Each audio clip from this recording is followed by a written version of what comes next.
Good morning, Malta and Gozo, and welcome to another episode of Lovin Daily. I'm Sam Vasala, joined by Tim Diakono. We have a very special guest today, the latest MP to join Labour's ranks, Oliver Scicluna. But before that, here are our headlines. Robert Abela warns EU that Brexit left Malta without main medical supplier. Nigel Vella and Sandro Kraus resign from Prime Minister's office.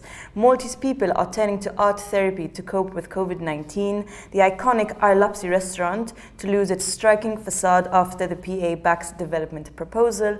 And lastly, Malta's abortion issue given a spotlight on a popular German news portal. Let's go ahead with our first story. So, a leaked letter revealed that Malta lost its main vehicle to supply medicine products. This was a letter from Prime Minister Robert Abela to the European Union, and he's warned that the UK's withdrawal from the EU has a potential to undermine Malta's excellent health system. So essentially, Malta imported, around 80% of its pharmaceutical products from the UK, and now because of Brexit, they are faced with increased red tape. There's an issue with labeling because labels of pharmaceutical products have to be in a language that is understood in the country, and we've already seen the repercussion of Brexit with logistical issues faced with importing HIV medicines, contraceptives, and unfortunately, this is just the start of the impact. Yes, I think the issue over here is that Malta is really pressing for the European Union to adopt a more general medicine procurement system as it had with the COVID-19 vaccine. Now, obviously, the EU has been widely criticized for this procurement system which Malta was pushing for. The reason being is that it resulted in a pretty slow rollout, especially when compared to the UK. However, it is helping from a Maltese perspective, and yes, I mean, it's interesting to know that with Brexit, such systems are even more pressing for Malta. So, but we're going to have quite a lot of convincing to do to get the other European countries on board, seeing as many are very displeased with the way the COVID-19 vaccine is being distributed across Europe. Moving on, 2 officials from Castile have suddenly resigned at the same time. Sandro Kraus, the customer service head, who has been there for the past 7 or so years, and under Joseph Muscat, and Nigel Vella, who was the deputy head of communications, also appointed under Joseph Muscat's tenure. Now, this is interesting because a general election is coming up, right? Exactly. Sandro Kraus had quite a key position in the government in terms of customer care, being the person people would call if they want something from the government, or if they're reminding the government for something. So obviously, as we know, this role becomes even more crucial in the run-up to an election. And yeah, no, he's gone now. Yeah, I'm very interested to see what develops, before this looming election with these 2 key figures now resigned. Moving on to our next story. So the Maltese are turning to art therapy to cope with COVID-19. So Lovin Malta sat down with the art therapist, her name was Jeanette Fiot, to discuss this relatively new practice for the islands, which is using art to heal, to find confidence, to better mental health, and basically let your creativity speak when words fail you. So it essentially uses psychotherapy and painting, and more people are drawn to it now, especially in time of the pandemic, when mental health unfortunately had to take a back seat because of the pandemic, with all hands on deck on in the physical kind of manifestations of sickness. But practices like this could alleviate certain mental health issues that people are facing, and I think it's a very lovely practice, and hopefully will continue to reduce the stigma when it comes to mental health. Yeah, absolutely. The COVID-19 has impacted the world on a very profound level, not only from the immediate health aspect, but also from a mental health aspect. And it's great to see initiatives like this being promoted to, that recognize this issue. Hopefully, it will now start being tackled on a more wider level, and a national effort is needed to really to really solve this what some have called the second pandemic, I think. And moving on, Malta's favorite rabbit restaurant is about to change in quite a big way. I'm talking about the Tarita restaurant in Arlapsi. The planning authority has approved plans that have long been in the works to upgrade this restaurant, add a new floor to it, revamp its famous blue facade, underground parking, play area. Now, a lot of people were quite critical of this. Obviously, this the reason it's doing this is because it's so popular and it needs more space. However, a lot of people are quite sad that even this quaint restaurant can't be spared from the hammer of development that's happening everywhere. Exactly. I mean, luckily, it's not going to be completely demolished or anything, but it still feels like, another one bites the dust. Our cultural superintendent actually opposed this development, and following this, I really believe that they should have a veto, but that is my opinion. On to our last story before we bring on our guest. Malta's abortion issue has been given the spotlight on a popular German news portal. Now, Der Spiegel, which is one of the most popular German news portals, interviewed a woman who basically recounted the harrowing experience of getting an abortion in a country where there's still a full blanket ban, especially in a pandemic. So essentially, she had to procure these pills. They didn't work. She was hospitalized. All of this kept from her loved ones in fear of retaliation. The news portal also interviewed a pro-choice doctor from Malta, from Doctors for Choice. They also interviewed an anti-abortion doctor for their opinion. It seems that the issue is not just on the islands, but is actually spilling out internationally. Yeah, exactly. The pressure on Malta to liberalize its abortion laws in some way or other. I mean, it's interesting because when you talk to people in Malta, it's the sentiment is very clear. Like no abortion at all costs. Although there are some swings in the other direction, but when you leave the island, something like this is considered quite horrific. That you can't get an abortion under any circumstances, especially with COVID-19 preventing women from even traveling to get an abortion. So that's it from us today. May I remind you we have Oliver Scicluna being interviewed in just a few moments. Before that, we're going to cut to a recap of our first season of Meet the Boss, a series where Lovin Malta speaks to local CEOs. Season 2 of Meet the Boss is already underway. You can look on Lovin Malta for some more details, but if you're interested in taking part, just reach out to us and we'll take it from there. But until then, here's a recap of season 1.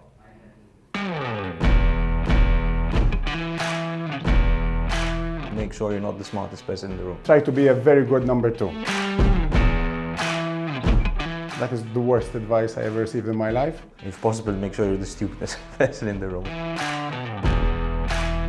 If you're not, you're in the wrong room. I don't really believe in difficult decisions. You always have that gut feeling in everything you do. From that, I decided I have to be the number 1 in my own journey. No one else is number 1. A decision is a decision. A lot of people place too much emphasis on luck. Say more yeses, take more risks. I let my gut be my compass, so to speak. To invest more in relationships. I think the biggest myth of business is that things are easy. You have to fight back, you have to be aggressive in the same way. Nothing is the end of the world except the end of the world. You're the strengthened for it for your next channel. Dominant in the same way, and level yourself to the same attitude. Everybody else, I wanted to be some big sports hero, but that didn't happen, unfortunately. You have to own up to that decision and you just execute. Luck will always feature in everything in life. Most likely, more is not the answer. I wanted to become Malta's biggest businessman. What doesn't kill you makes you stronger. Which is bullshit, basically. Apparti li segwi l-ħolm tiegħek, però krux ta' kollox hija li temmen fik innifsek.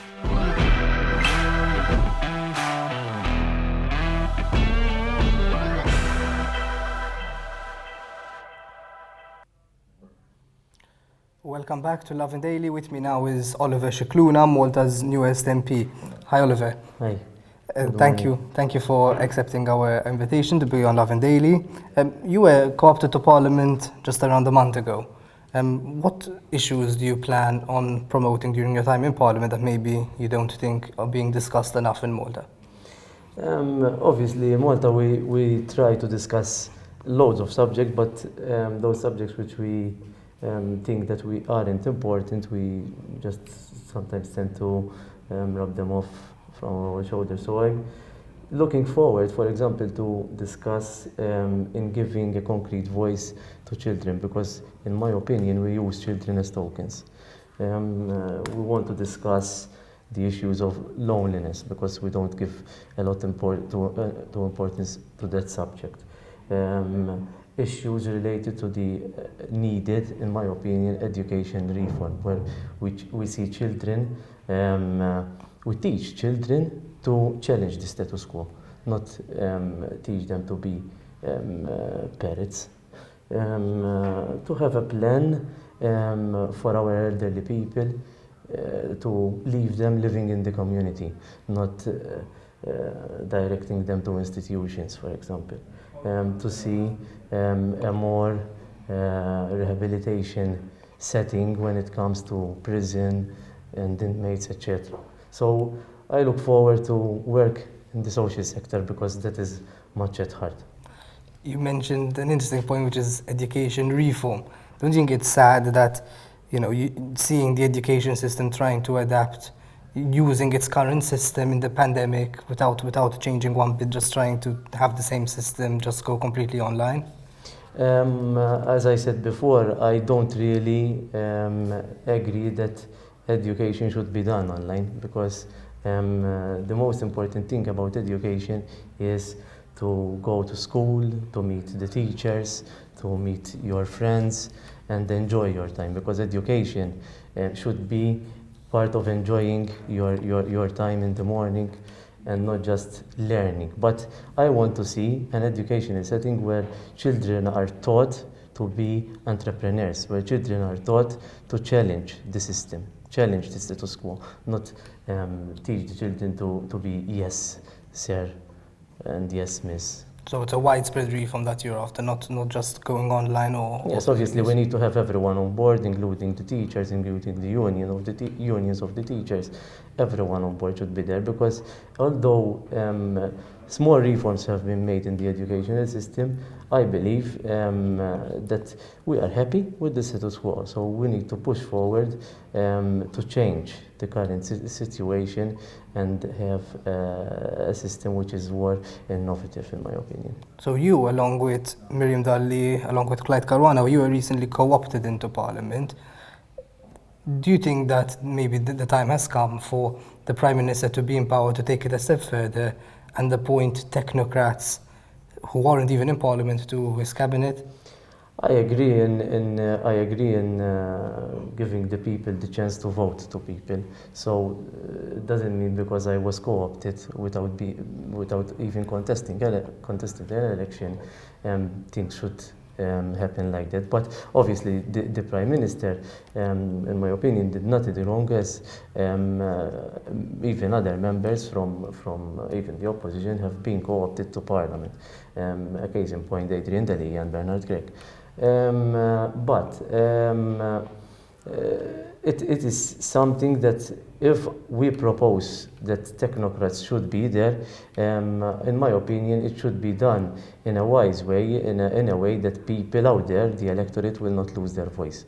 Because although I believe that technocrats are good and will prove good because for example, in my case, I'm an expert in my field, so I know I have a vision for my field, but it doesn't necessarily mean that it's the best way forward. So, and I believe that the best way forward is to give people the voice, and obviously the voice is their vote.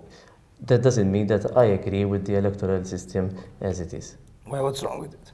I believe that we have to give more people the chance to scrutinize the politicians, and maybe have other type of systems like hybrid systems, like for example in New Zealand, where people will have the chance to vote to a party list, not necessarily a district list. It's like in the UK as well. It's just my position, not my party's It's position. like that in the United Kingdom as well. Yes. Very interesting. So before you were an MP, obviously you had spent some time as the Commissioner for People with Disabilities. Recently, the U.S. National Organization for Disability has issued quite a warning. Is that people with disabilities have been disproportionately impacted by the economic and employment consequences of COVID-19. Are we witnessing something similar in Malta as well? We have to keep in mind that disabled people have faced and strived for acquiring their basic skills for a number of years. So the COVID-19, like it did to the general population, it created a bigger burden on persons with disability, because obviously persons with disability are individuals, are persons after all, and there were certain issues. For example, I remember the time during the past months emphasizing on the importance of providing therapeutic sessions to persons with disability who need them, for example, physiotherapy, occupational therapy. And this lacked because, obviously it lacked because the health system focused on the COVID-19. But when I look at the status in Malta and comparing it to other countries globally, I think we did fairly well because although I'm not aware of many individuals who lost their jobs when it comes to persons with disability, in fact, even not persons with disabilities, the statistics shows that during the pandemic, people went into employment, still went into employment. But when to go back to your question, persons with disabilities during the pandemic, the biggest burden was uncertainty, the stopping of the usual routine, mental health issues, the restrictions, which created more frustration to them, especially to persons with intellectual disabilities. In fact, a few months ago, when the COVID-19 cases in Malta started rising around in October, you were quite critical of people who are calling for a national lockdown, and you said that you have to take into account the danger that prolonged physical distance from other people have on people's mental health. All these months later, with the COVID-19 numbers still quite high, do you think we made the right choice? Yes, and I stick to that position because sometimes we're focusing much more on health issues, physical health issues. And it's important because the restrictions were much needed. Social distancing, the masks, and other mitigations that happened during the past months. But we're not focusing on the mental health well-being of individuals, of people. And I think sometimes we are not realizing what's happening out there. We have many people who are scared to lose their job, for example. We have many people who are frustrated at home and they can't understand why they are at home. And then I'm talking not just about persons with disability, I'm talking about the general population. I take, for example, my mom. She has been closed at home from last March because she's a vulnerable individual, and that's not healthy for the completely at home, like she never left the house. Yes, completely at home, because she's very vulnerable. But in my opinion, we have to think now of a strategy in how we are going to tackle mental health issues after COVID and during this period as well, because mental health issues has escalated during the past months, and it's a fact. But I believe that the society out there is not yet realizing the impact. And this is not just happening in Malta, it's happening obviously everywhere around the world. It's kind of like we're still still in crisis mode in a way. We worry about economics, we worry about work, we worry about physical health, and that's okay because that's impacting us, but we tend not to worry about our mental health. In my opinion, the mental health of individuals is the most important thing that we should worry about. In your first speech in Parliament, you said that you're going to be promoting the arts scene in Malta. Do you think enough is being done at the moment to sustain the struggling art scene, which is obviously has been taking a huge hit due to COVID-19? That is one of my areas because obviously I'm an artist myself. I used to breakdance. I'm into hip hop scene, and although at this moment in time I'm focusing on politics and my career, I'm still much interested, and the art sector is much at heart. Enough is never enough, Tim. So, in my opinion, although, for example, the government have launched a scheme to restart the arts and culture sector by investing 1 point something million in it. The Gozo Ministry has also launched another scheme about 650,000 for Gozo artists and NGOs working in the culture and art sector. Recently, we have seen the Arts Council Malta launching the Strategy 2025 consultation. But I believe that we should give the same importance to small arts, to non-mainstream arts, as much as we give to mainstream artists. Because, in my opinion, we don't yet realize that arts and culture should be used to sustain, for example, the social sector, to promote in the educational field, in the employment field, by giving a voice, a chance to young people to promote their artistic skills. And we should, in my opinion, we should invest in the art sector by creating these spaces where people will have a chance to use as a way to experiment themselves in the arts and culture sector. Do you agree with calls by the Malta Entertainment and in the Malta Entertainment Industry and Arts Association for a system of domestic vaccine passports to be introduced to allow vaccinated people and only vaccinated people to attend events once they're allowed to attend?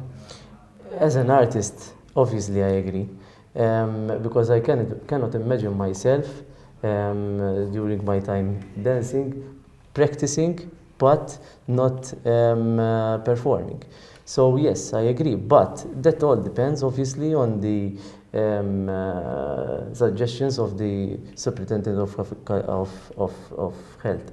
So, and I truly believe that she has done a good job with her team, and she will continue to give the best advices even on such matter. I believe that in the coming future we will see if this will materialize or not. Isn't it a bit unfair though to tell people that you can, it's like creating a kind of discrimination within your own society based on people who have been vaccinated or not?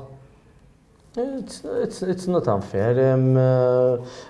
It is something that we have to live by at this moment in time. Everything, in my opinion, is uncertain because we need to see that what if the vaccine is going to work, how it's going to work, for how long. So decisions will be taken by professional people, not by politicians, and that is very important. Politicians are there to serve, but we should always listen to professionals. Mm-hmm. So you'd encourage the government to look into this issue of domestic vaccine passports? It's something that's going to crop up, I think. Recently, the Prime Minister announced a white paper on cannabis reform. Do you think that we should legalize cannabis? I am all for not having people have to face the justice system because they smoke a joint. So yes, I believe that we should move in that direction, but we should keep an eye. Since this is a white paper and it's going to be out for consultation, we should involve not just the users, but professionals who have worked with abusers. We should keep an eye, as I was saying, to people who can't or are unable to use cannabis in a responsible way, because I am sure that the majority can use it in a responsible way, but we shouldn't let those people down and focus on those as well who can't use it and just go with the flow. I'm not sure if you're understanding me well, Tim. But we should keep a balance here. We should not go from one extreme to another, like the Prime Minister have said when he spoke about this issue. But we should also keep it in perspective, right? So if the vast majority of cannabis users do not find problems with it, then we should keep it in that perspective, right? Yes, it's important, but we shouldn't forget the minority. In my opinion, we should give the chance to everyone. We should not penalize people because they smoke a joint or have in possession a few grams in their hand. But we should always keep in mind those who cannot use or are unable to use cannabis in a responsible way. Should we be allowed to grow cannabis at home? I think that is going to be considered. So you're fine with it? I'm fine with it. Good. Finally, many people originally know you as the breakdancer called Jimbo Tin Legs. Do you still breakdance at all? There's no space in Parliament. Outside. Breakdance is still much at heart, but obviously nowadays I don't have time to practice. And when you don't practice breakdance, you should stop dancing because it will result in injuries and in an unsuccessful career in that area. So I stopped dancing, but I still follow, especially my friends in Malta. Oliver Scicluna, thank you very much. Thanks. That's all from us today at Lovin Daily. Make sure you follow lovinmalta.com for everything that's happening in this country. And until we meet again, have a day full of lovin'.